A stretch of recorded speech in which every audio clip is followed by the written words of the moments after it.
और उसके घुनौने जो है उसके अज़ाइम थे, वो अज़ाइम जो है हिंदुस्तान के तो हो सकते हैं, वो किसी पाकिस्तानी के नहीं हो सकते। तो इस बैकग्राउंड में या इस पस मंज़र में हम लोग जो है ज़रूर इस बात का जायज़ा ले रहे हैं और लेंगे भी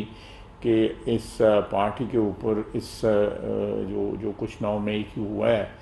और जो कुछ प्लानिंग इसने की है हमारी अफवाज को निशाना बनाने की, और उनकी जो